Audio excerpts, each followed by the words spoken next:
विना वेङ्कटेशं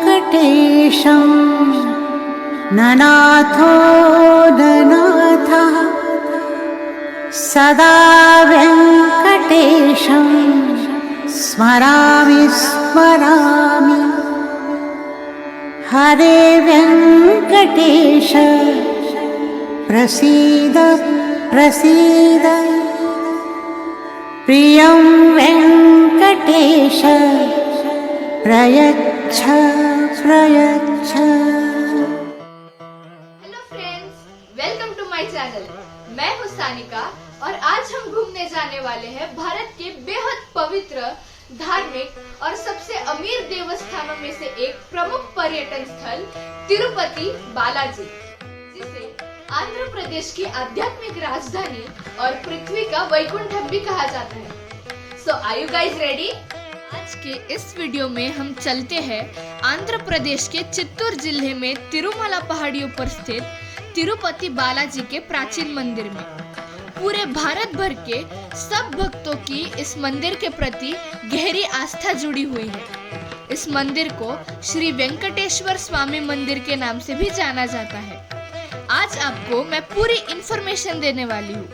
तिरुपति बालाजी कैसे जाना है, दर्शन की व्यवस्था क्या है, कहाँ रह सकते हैं, क्या खा सकते हैं, प्रसाद में क्या क्या होता है। तो चलो शुरू करते हैं। चलो फ्रेंड्स, सबसे पहले मैं ट्रिप मेंबर्स का इंट्रोडक्शन करवा देती हूँ। ये हमारी फैमिली ट्रिप थी। मेरे मम्मी के मामा मामी, मेरे नासिक के मामा मामी और उनकी फैमिली, दौंड के 2 मामा और उनकी फैमिली, मेरे अंकल आंटी की फैमिली और मौसी अंकल की फैमिली और मैं और मेरी मम्मा। इस ट्रिप में बहुत सारे फैमिली मेंबर्स मिसिंग है क्योंकि सबका छुट्टियों का तालमेल ही नहीं हो रहा था। तो हमारा पहला पॉइंट है तिरुपति कैसे पहुंचे। तिरुपति रेलवे स्टेशन दक्षिण भारत के सभी रेलवे स्टेशनों से जुड़ा हुआ है। तिरुपति में 3 रेलवे स्टेशन हैं, रेनीगुंटा, तिरुपति मेन और अनंतराजुपेट। पुणे से अपने प्राइवेट कार या बस से भी आ सकते हैं। दूसरा मार्ग है ट्रेन। आपको तिरुपति जाने के लिए डायरेक्ट ट्रेन नहीं मिलेगी, तो आप रेनीगुंटा या गुड्डू रेलवे स्टेशन आ सकते हैं। यहाँ से आपको हर आधे घंटे के अंतराल से तिरुपति के लिए सीधी बस मिल जाएगी। हमने इस सफर की शुरुआत पुणे रेलवे स्टेशन से की थी। हमारी ट्रेन का नाम Mumbai MGR Chennai central superfast express था। ये दिन सुबह सुबह तकरीबन 16 घंटे 950 किलोमीटर डिस्टेंस कवर करने के बाद हम पहुंच गए रेनीगुंटा रेलवे स्टेशन पर। आंध्र प्रदेश के चित्तूर जिले में तिरुपति शहर के पास स्थित कालाहस्ती नामक कस्बे में एक शिव मंदिर है। यह मंदिर परिसर एक पहाड़ी पर स्थित है। यह मंदिर पेन्नार नदी की शाखा स्वर्णामुखी नदी के तट पर बसा है। दक्षिण भारत में स्थित भगवान शिव के तीर्थ स्थानों में इस स्थान का विशेष महत्व है। ऐसे माना जाता है कि देवी पार्वती को भगवान शिव ने श्राप दिया था, जिस कारण भगवान शिव को अपना दिव्य अवतार छोड़ना पड़ा और मानव रूप लेना पड़ा। देवी पार्वती ने खुद को श्राप से मुक्त करने के लिए श्री कालाहस्ती में कई वर्षों तक तपस्या की। भगवान शिव उनकी भक्ति और समर्पण से बहुत प्रसन्न थे और उन्होंने पार्वती को स्वर्गीय अवतार में पुनः प्राप्त किया, जिसे ज्ञान प्रसूतिका के रूप में भी जाना जाता है। भक्त कन्नप्पा के मंदिर तक पहुंचने के लिए अराउंड 274 स्टेप्स चढ़कर हम ऊपर पहुंचे। अभी मंदिर का खूबसूरत नजारा देखकर आपका मन भी जरूर भक्तिमय हो जाएगा। हर हर शंभू शंभू शिव महादेव शंभू शंभू शिव महादेव हर शंभू शंभू शिव महादेव शंभू शंभू शिव महादेव।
श्रीकाళहस्ती टेम्पल के बाद हम निकले हमारे अगले स्पॉट की तरफ, श्री पद्मावती अम्मावारी टेम्पल।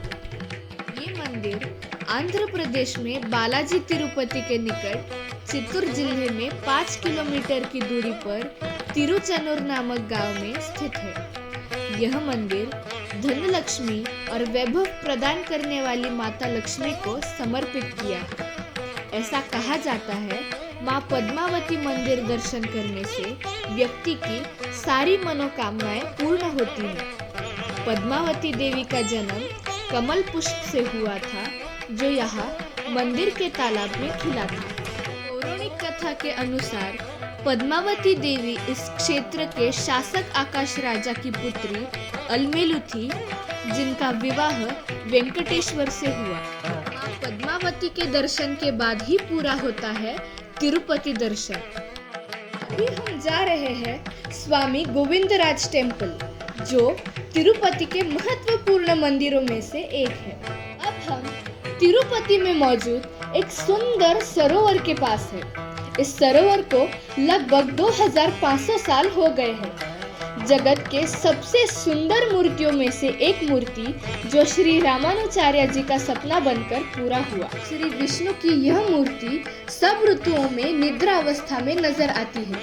इस मूर्ति को रामानुचार्य जी ने बहुत ही प्यार से शिल्पियों को एकत्रित करके एक श्रेष्ठ शालिग्राम शिला पर बनवाया और प्रतिष्ठापित करवाया। बहुत सारे राजे और पंडित इसके खिलाफ थे, लेकिन किसी की भी उन्होंने नहीं सुनी। तभी कई सारे शिल्पियों को बुलाकर रातों रात चुना के पत्थर पर गोविंदराज के नए मूर्ति का निर्माण किया। शुभ मुहूर्त बीत न जाए, इस डर से चूने की मूर्ति बनाकर उसे प्रतिष्ठापित किया गया था। अगर अभिषेक किया तो मूर्ति पिघल न जाए, इसलिए उस मूर्ति पर अभिषेक नहीं किया जाता। यह मूर्ति हमें कितना अच्छे से समझाती है, प्रकृति से अच्छा देवालय कोई नहीं। इतने बड़े वृक्ष के नीचे सरोवर के सामने विश्राम करते हुए श्री विष्णु ने शंख लिए इस हाथ पर ही पूरे वृक्ष को संभाला है। तो अभी भी हम वृक्षों को क्यों काट रहे हैं? तो हमारा नेक्स्ट पॉइंट है इस्कॉन टेम्पल। स्वामी प्रभुपाद जी ने पूरे विश्व में भगवान कृष्ण के संदेश को पहुंचाने के लिए अनेक जगहों पे इस मंदिर की स्थापना की थी। इस मंदिर का कंस्ट्रक्शन बेहद खूबसूरत किया गया है और आसपास का एरिया भी वेल मेंटेन्ड दिख रहा है। इस मंदिर में श्री कृष्ण भगवान और राधा जी और उनकी सखियां सब गोपियों के साथ विराजते हैं। अभी जो आप देख रहे हो वो है समुद्र मंथन का दृश्य, जो देव दानवों में हुआ था। ये मंदिर भगवान कृष्ण को समर्पित किया गया है। ओ कान्हा अब तो मुरली की मधुर सुना दो तान। ओ कान्हा अब तो मुरली की मधुर सुना दो तान। मैं हूँ तेरी प्रेम दीवानी, मुझको तू पहचान। मधुर सुना दो तान। ओ कान्हा अब तो मुरली की मधुर सुना दो तान।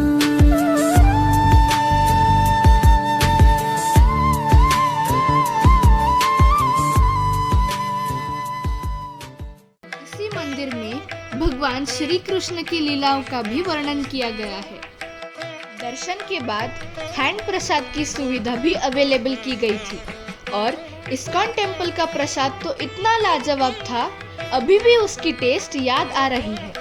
रियली वहाँ का परिसर, हरियाली, पहाड़, होटल्स देखकर सबको इस डायलॉग की, इस गाने की याद बार बार आ रही थी। और सबके साथ मिलजुल कर घूमने का, एंजॉय करने का मजा ही कुछ अलग होता है। हंसी मजाक, मौज मस्ती, अंताक्षरी, गणेश जी के गाने से शुरू हुआ ये खेल काय झाड़ी काय डोंगर इस डांस पर खत्म हुआ।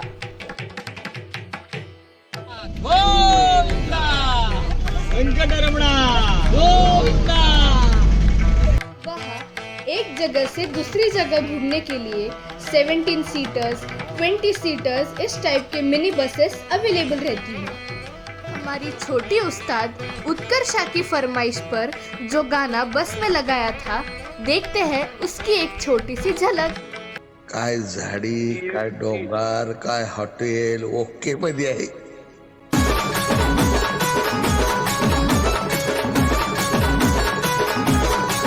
नेतो फिराय गुवाहाटीला तू टेन्शन घ्यायचं नाही ग, नेतो फिराय गुवाहाटीला तू टेन्शन घ्यायचं नाही ग।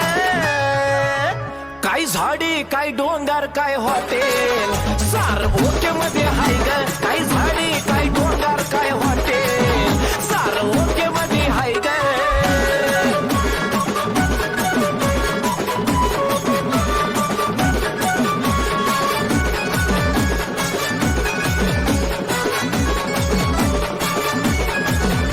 तू माझ्या मी तुझ्या हाताला धरून चल आणतो तुला गुवाहाटी फिरून। तू माझ्या मी तुझ्या हाताला धरून चल आणतो तुला गुवाहाटी फिरून। मी रागतो मैना तिथं अडचण कुणाची नाही ग, मी रागतो मैना तिथं अडचण कुणाची नाही ग।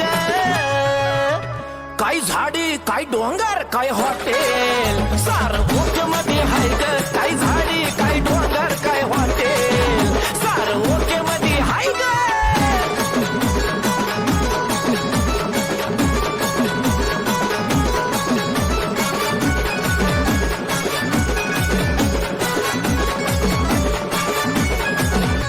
काय झाडी काय डोंगर काय हॉटेल सार ओके मध्ये हाय ग, काय झाडी काय डोंगर काय हॉटेल एकदा येऊन तर बघ सार ओके मध्ये हाय।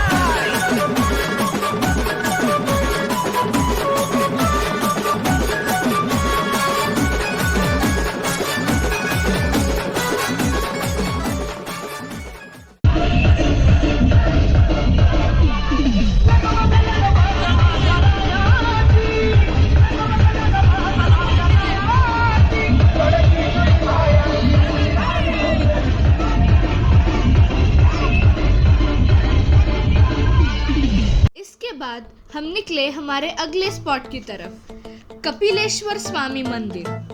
यह भगवान शिव जी का तीर्थ स्थल है। माना जाता है कि यह शिवलिंग कपिला मुनि द्वारा स्थापित किया गया था।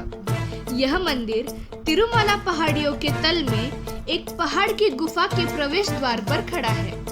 यहाँ पर्वत की धारा सीधे मंदिर के कुंड में गिरती है, जो दृश्य बहुत ही लोभसवाना लगता है, जिसे कपिला तीर्थम के रूप में भी जाना जाता है। कपिलेश्वर मंदिर के सामने नंदी भगवान की विशाल सी प्रतिमा बनाई गई है।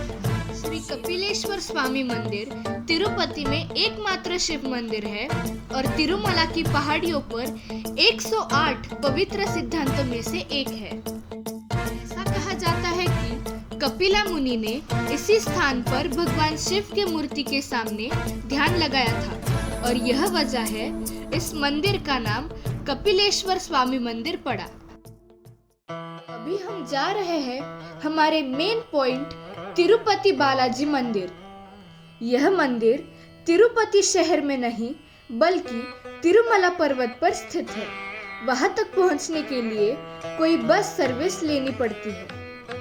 ये पूरा रोड घाट सेक्शन पर बना हुआ है, अच्छे से मेंटेन भी किया है, इसलिए कोई परेशानियां नहीं आती है। जब हम तिरुमला की ओर प्रस्थान करते हैं तो स्टार्टिंग में ही एक चेकिंग पॉइंट है, जहां पर आपकी गाड़ियां, बसेस, सामान की पूरी तरह से चेकिंग होती है। अब हम देखते हैं रुकना कहाँ और कैसे।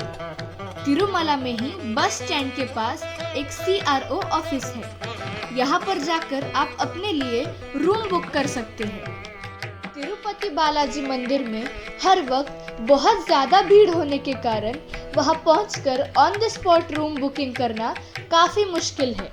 इसलिए पहले से ही बुकिंग करना है, या तो आपको गेस्ट हाउस या कॉटेजेस मिल जाएंगे, जैसे कि Shri Padmavati guest house, Shri Venkateswara guest house and Varaswami guest house. इनकी ऑनलाइन बुकिंग करने के लिए आप tirupatibalaji.ap.gov.in ऑफिशियल साइट पर जाकर बुक कर सकते हैं।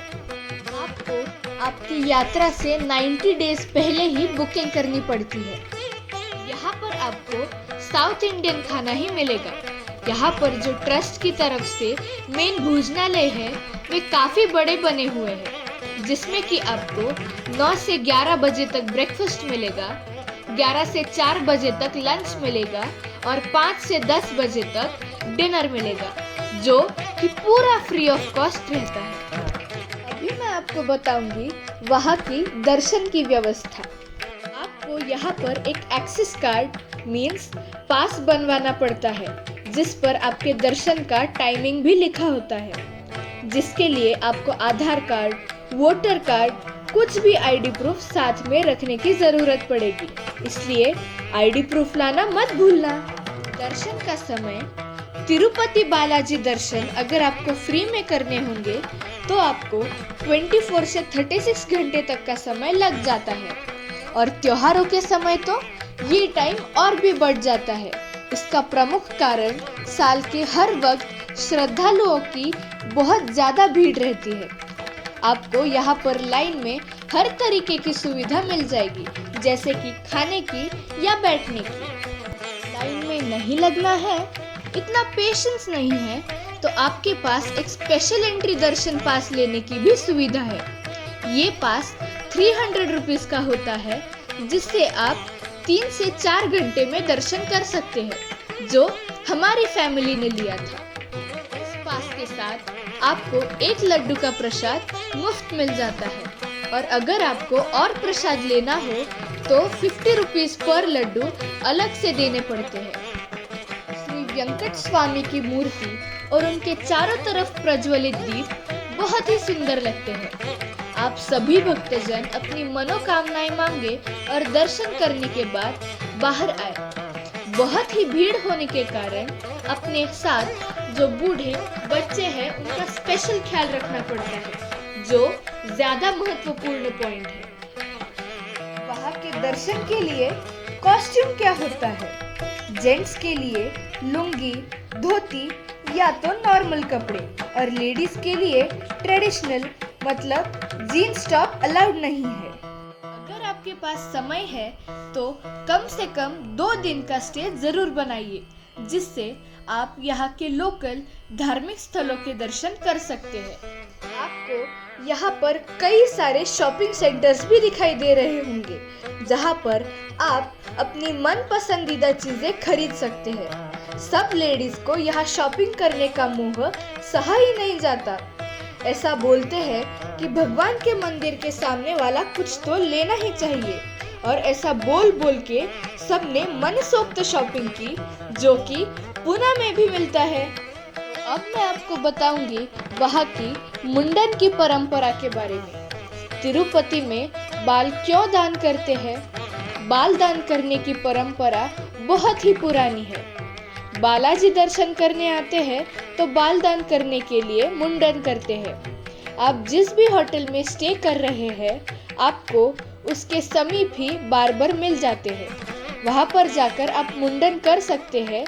उसे कल्याण कट्टा भी कहते हैं। अभी हम देखेंगे वहाँ की संस्कृति की एक छोटी सी झलक, जो हमने भी उनके साथ बहुत एंजॉय की।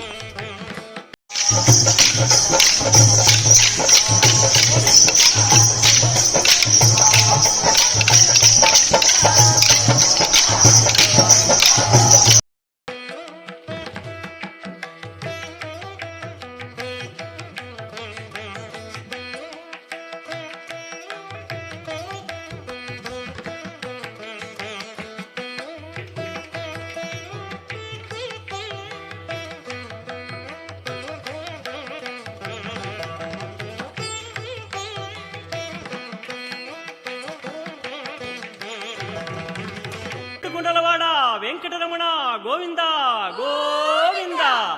ఆపదముక్కులవాడ నాథరక్షక గోవింద గోవింద। अभी हम देख रहे हैं तिरुपति बालाजी का प्राचीन मंदिर। ऐसे कहा जाता है कि श्री स्वामी वेंकटेश्वर और देवी पद्मावती का विवाह इसी मंदिर में हुआ था। प्राचीन मंदिर में जाते समय भी बहुत बड़ी लाइन थी। कितना डिस्टेंस हम सब लोगों ने कवर किया था वो भी किसी को समझ नहीं आ रहा था, क्योंकि लाइन में भी हम सब लोग बहुत ही एंजॉय कर रहे थे। गोविंदा गोविंदा का गजरनामा बार बार हम सब लोग एक साथ कर रहे थे, उसका भी हमने बहुत आनंद लिया। भगवान विष्णु ने तिरुपति के रूप में इस कलयुग के दौरान अपने भक्तों को मोक्ष के लिए मार्गदर्शन करने के लिए इस मंदिर में खुद को प्रकट किया था। वाव, ये दृश्य कितना अच्छा लग रहा है। राम भक्त हनुमान जी भी प्रसाद का मनसोक्त स्वाद ले रहे हैं। गौ माता पूजन सबसे श्रेष्ठ माना जाता है। उस मंदिर के सामने गौ माता पूजन का सौभाग्य भी हमारे दोनों नानी जी को प्राप्त हुआ। श्री स्वामी वेंकटेश्वर जी के सवारी का दृश्य भी बहुत ही लोभसवाना लग रहा था।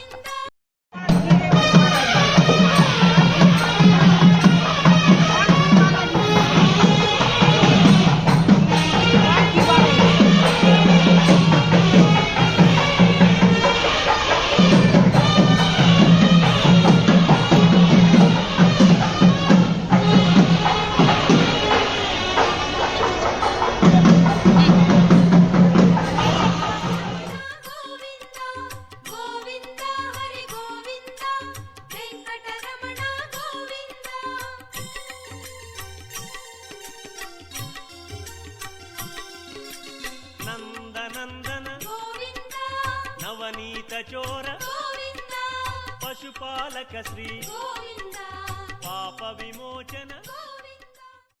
हमारा नेक्स्ट पॉइंट था वेल्लोर का सुवर्ण मंदिर। ये मंदिर तमिलनाडु में स्थित है।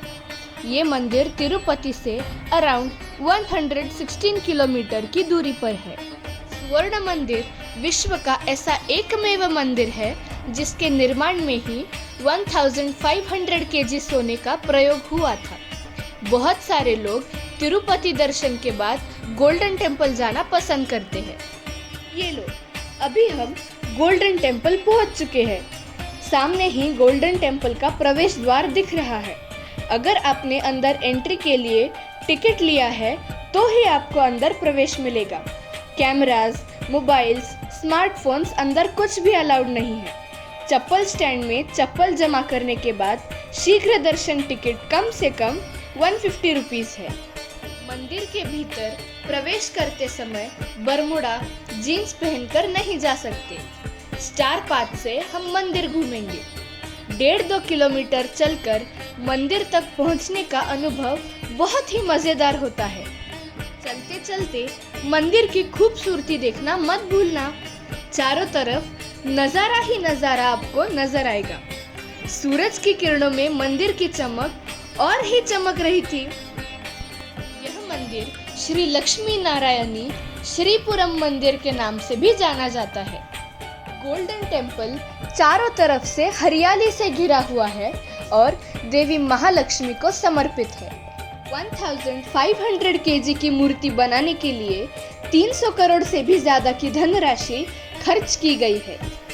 इस मंदिर में 9 सोने के पर्दे हैं जिसे शिलालेख द्वारा सजाया गया है। 2007 में आम लोगों के लिए ये मंदिर खुला कर दिया था। इस मंदिर के नजदीक गोलाकार हिस्से में मंदिर की प्रदक्षिणा पूरी करके हम मंदिर के गर्भगृह तक पहुंच जाते हैं। ये अद्भुत नज़ारा देखकर ऐसा लगने लगता है कि हम स्वर्ग में ही पहुंच गए हैं। मंदिर के चारों तरफ पानी नजर आ रहा था। ऐसा कहा जाता है कि ये पानी भारत के सभी पवित्र नदियों में से लाया गया है। सब नज़ारा देखते देखते कितना अंतर हमने पैदल काटा कुछ समझ नहीं आ रहा था। भीतर का नज़ारा देखकर जिधर नजरें घुमाओ चमकता हुआ सोना ही सोना नजर आ रहा था। रोशनाई में ये सब खूबसूरती देखने लायक होती है। बहुत सारे पर्यटक मंदिर को देखने के लिए रात के समय आना ही पसंद करते हैं। ये मंदिर 3 बजे के बाद ही खुलता है। आपको रात को रुकना है तो प्रशासक का गेस्ट हाउस पास में ही बना हुआ है। तिरुपति का ये इंटरेस्टिंग सफर सबने बहुत ही एंजॉय किया और बहुत कुछ सीखने को भी मिला।